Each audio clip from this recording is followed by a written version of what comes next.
வணக்கம். புதுவை மற்றும் அதனை சுற்றியுள்ள பகுதிகளில் நடைபெற்ற பல்வேறு நிகழ்வுகளை விரிவாக காண்பதற்கு முன்பு தலைப்புச் செய்திகளை காண்போம். புதுச்சேரி தற்காலிக சபாநாயகராக அதிமுக அன்பழகன் பதவி. ஆளுநர் கைலாஷ்நாதன் பதவி பிரமாணம் செய்து வைத்தார். அமைச்சராக பொறுப்பேற்ற நமச்சிவாயம் முதல் நாளிலேயே 3 முக்கிய கோப்புகளில் கையெழுத்து. இனி விரிவான செய்திகள். புதுச்சேரி தற்காலிக சபாநாயகராக அதிமுக அன்பழகன் பதவியேற்றார். துணைநிலை ஆளுநர் கைலாஷ்நாதன் பதவி பிரமாணம் செய்து வைத்தார். புதுச்சேரியில் நடந்து முடிந்த சட்டசபை தேர்தலில் தேசிய ஜனநாயக கூட்டணி வெற்றி பெற்றது. கடந்த 13ஆம் தேதி முதலமைச்சராக ரங்கசாமி, அமைச்சர்களாக நமச்சிவாயம், மல்லாடி கிருஷ்ணராவ் ஆகியோர் பதவியேற்றுக் கொண்டனர். இதையடுத்து புதுச்சேரி சட்டசபையில் தற்காலிக சபாநாயகராக அதிமுக சட்டமன்ற உறுப்பினர் அன்பழகன் தேர்வு செய்யப்பட்ட அவரை தற்காலிக சபாநாயகராக நியமனம் செய்து ஆளுநர் கைலாஷ்நாதன் ஒப்புதல் அளித்தார். இந்த நிலையில் புதுச்சேரி ஆளுநர் மாளிகையில் தற்காலிக சபாநாயகர் பதவியேற்பு விழா நடைபெற்றது. விழாவில் துணைநிலை ஆளுநர் கைலாஷ்நாதன் தற்காலிக சபாநாயகர் தேர்வு செய்யப்பட்டுள்ள அன்பழகனுக்கு பதவி பிரமாணம் மற்றும் ரகசிய காப்பு பிரமாணம் செய்து வைத்தார். இந்த நிகழ்ச்சியில் முதலமைச்சர் ரங்கசாமி மற்றும் அமைச்சர்கள், சட்டமன்ற உறுப்பினர்கள் உட்பட பலரும் கலந்து கொண்டனர். புதுச்சேரி சட்டப்பேரவையின் உறுப்பினராக தேர்ந்தெடுக்கப்பட்டுள்ள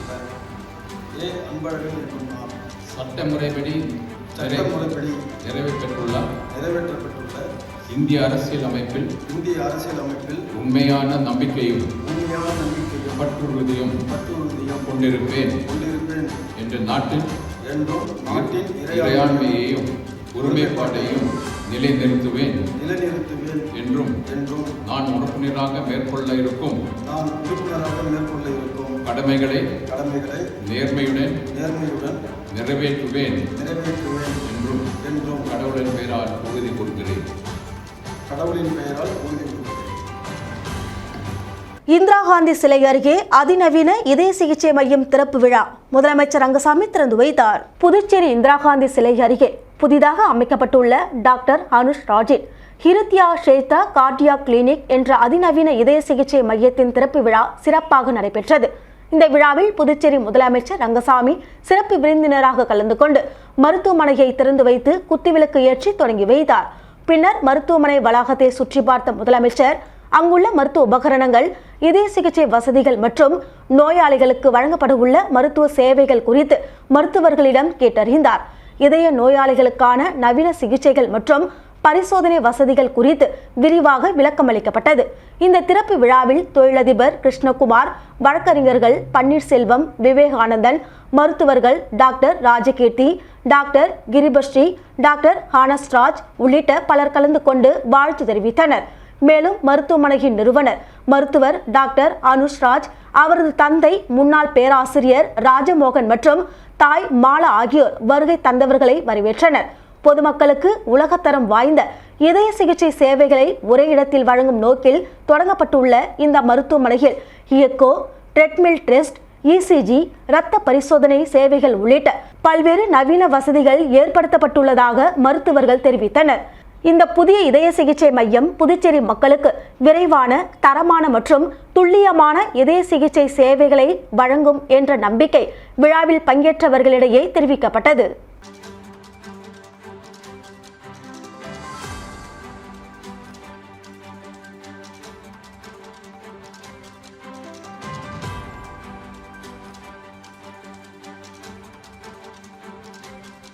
டிஜிபி அலுவலகம் அருகே இருசக்கரம் வாகனம் திருட்டு, காவல்துறையினர் வழக்கு பதிவு செய்து விசாரணை. புதுச்சேரி நகர பகுதியில் உள்ள டிஜிபி அலுவலகம் அருகே பெரிய கடை பகுதியில் நிறுத்தி வைக்கப்பட்டிருந்த இருசக்கர வாகனம் திருடப்பட்ட சம்பவம் பரபரப்பை ஏற்படுத்தியுள்ளது. விடுதியில் பணிபுரியும் ஊழியரின் இருசக்கர வாகனத்தை மர்ம நபர் திருடி சென்றதாக கூறப்படுகிறது. சம்பவம் குறித்து அளிக்கப்பட்ட புகாரின் பேரில் காவல்துறையினர் வழக்கு பதிவு செய்து விசாரணை மேற்கொண்டு வருகின்றனர். இந்த திருட்டு சம்பவம் அப்பகுதியில் பொருத்தப்பட்டிருந்த சிசிடிவி கேமராவில் பதிவாகியுள்ள நிலையில் அந்த காட்சிகளின் அடிப்படையில் மர்ம நபரை காவல்துறையினர் தீவிரமாக தேடி வருகின்றனர். மேலும் புதுச்சேரி நகர பகுதியில் கடந்த 2 நாட்களில் மட்டும் 4 ஸ்பிளெண்டர் இருசக்கர வாகனங்கள் தொடர்ச்சியாக திருடப்பட்டுள்ளதாக தகவல் வெளியாகி உள்ளது. இதனால் பொதுமக்களிடையே அச்சம் நிலவுகிறது. தொடர்ந்து நடைபெறும் வாகன திருட்டுகளை தடுக்க காவல்துறையினர் கண்காணிப்பை தீவிரப்படுத்தியுள்ளனர்.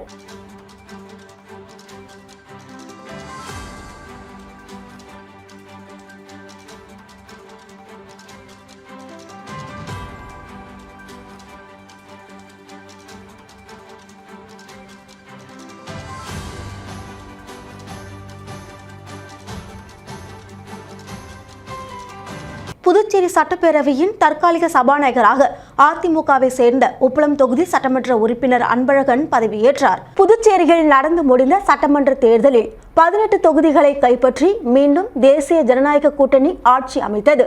தொடர்ந்து கடந்த 13ஆம் தேதி முதலமைச்சராக ரங்கசாமியும், அமைச்சர்களாக பாஜகவின் நமச்சிவாயம், என்ஆர் காங்கிரஸை சேர்ந்த மல்லாடி கிருஷ்ணராவ் ஆகியோர் பதவியேற்றுக் கொண்டனர். இந்த நிலையில் புதுச்சேரி சட்டப்பேரவையின் தற்காலிக சபாநாயகராக உப்பளம் சட்டமன்ற தொகுதியில் போட்டியிட்டு வெற்றி பெற்ற அதிமுக மாநில செயலாளர் அன்பழகன் பதவியேற்றார். புதுச்சேரி லோக் நிவாசில் நடைபெற்ற நிகழ்ச்சியில் துணைநிலை ஆளுநர் கைலாஷ்நாதன் அவருக்கு பதவி பிரமாணம் செய்து வைத்தார். நிகழ்ச்சியில் முதலமைச்சர் ரங்கசாமி, அமைச்சர்கள் நமச்சிவாயம், மல்லாடி கிருஷ்ணராவ், லட்சிய ஜனநாயக கட்சியின் தலைவரும் காமராஜ் நகர் தொகுதி சட்டமன்ற உறுப்பினருமான ஜோஸ் சார்லஸ் மார்டின், பாஜக, என்ஆர் காங்கிரஸ், திமுக, சுயேட்சை சட்டமன்ற உறுப்பினர்கள், அரசு செயலர்கள், காவல்துறை அதிகாரிகள் கலந்து கொண்டனர். தொடர்ந்து செய்தியாளர்களை சந்தித்த தற்காலிக சபாநாயகர் அன்பழகன் வரும் 20ஆம் தேதி புதிதாக தேர்ந்தெடுக்கப்பட்ட சட்டமன்ற உறுப்பினர்கள் பதவியேற்க உள்ளதாக தெரிவித்தார். 16வது சட்டப்பேரவையின் தலைவர் தேர்ந்தெடுக்கப்படும் வரை சட்டப்பேரவையின் தற்காலிக சபாநாயகராக அனைத்து பொறுப்புகளையும் கவனிக்க நியமனம் செய்த துணைநிலை ஆளுநர் அவர்களுக்கும் பல மூத்த சட்டமன்ற உறுப்பினர்கள் இருந்த நிலையில் என்னை இப்பதவிக்கு பரிந்துரை செய்த மாண்புமிகு முதலமைச்சர் அவர்களுக்கும் நெஞ்சார்ந்த நன்றிகளை இந்த தருணத்தில் தெரிவித்துக் கொள்கிறேன். மாண்புமிகு எடப்பாடியார் அவர்கள் தொலைபேசி மூலமா என்னை அழைத்து நான் தற்காலிக சபாநாயகராக பதவியேற்பதற்கு நேற்று தினமே வாழ்த்து தெரிவித்தார்.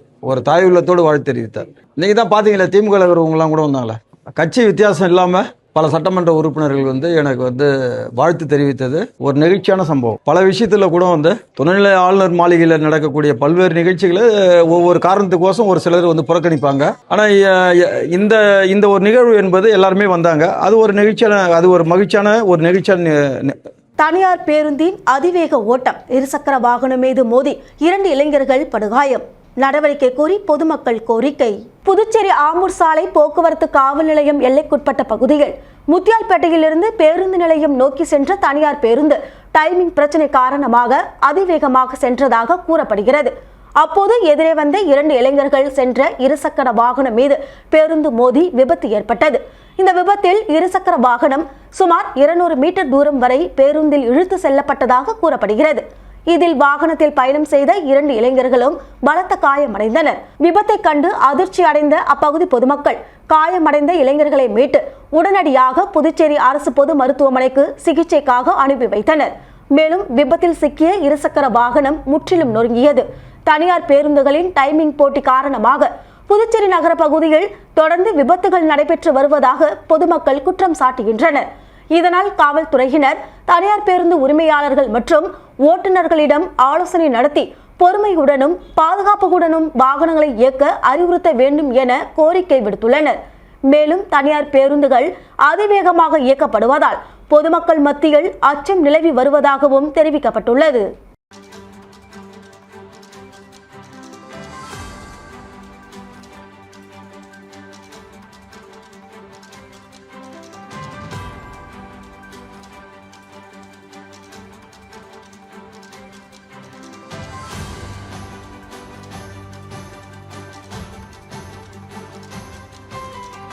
அமைச்சராக பொறுப்பேற்ற நமச்சிவாயம் முதல் நாளிலேயே 3 முக்கிய கோப்புகளில் கையெழுத்திட்டார். புதுச்சேரி அமைச்சராக பதவியேற்றுக் கொண்ட பின்னர் அமைச்சர் நமச்சிவாயம் இன்று சட்டப்பேரவை வளாகத்தில் அமைந்துள்ள தனது அலுவலகத்தில் அதிகாரப்பூர்வமாக பொறுப்பேற்றுக் கொண்டார்.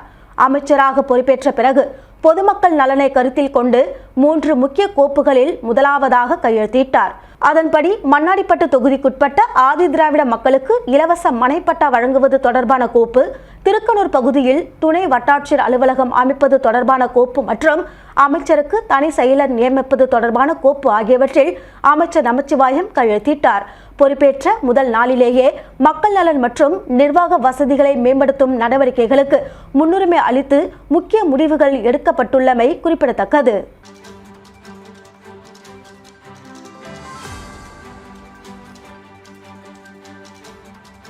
தீவனூரில் திமுக மயிலம் வடக்கு ஒன்றியத்தின் சார்பில் ஆலோசனை கூட்டம் மற்றும் தண்ணீர் பந்தல் திறப்பு விழா நடைபெற்றது. விழுப்புரம் வடக்கு மாவட்டம் மயிலம் சட்டமன்ற தொகுதி திமுக நிர்வாகிகள் ஆலோசனை கூட்டம் மயிலம் வடக்கு ஒன்றியம் சார்பில் தீவனூரில் நடைபெற்றது. இதற்கு மயிலம் ஒன்றிய குழு தலைவர் யோகேஸ்வரி மணிமாறன் தலைமை தாங்கினார். மயிலம் வடக்கு ஒன்றிய செயலாளர் மணிமாறன் வரவேற்றார். கூட்டத்தில் விழுப்புரம் வடக்கு மாவட்ட செயலாளர் முன்னாள் அமைச்சர் செஞ்சி மஸ்தான், ஆரணி நாடாளுமன்ற உறுப்பினர் தரணிவேந்தன் ஆகியோர் சிறப்பு விருந்தினராக கலந்து கொண்டு சிறப்புரையாற்றினர். முன்னதாக தீவனூர் பேருந்து நிறுத்தத்தில் முன்னாள் அமைச்சர் செஞ்சி மஸ்தான், ஆரணி நாடாளுமன்ற உறுப்பினர் தரணிவேந்தன் நீர்மோர் தண்ணீர் பந்தலை திறந்து வைத்து பொதுமக்களுக்கு தர்பூசணி, வெள்ளரிக்காய், குளிர்பானம், நீர், மோர் ஆகியவற்றை வழங்கி சிறப்பித்தனர்.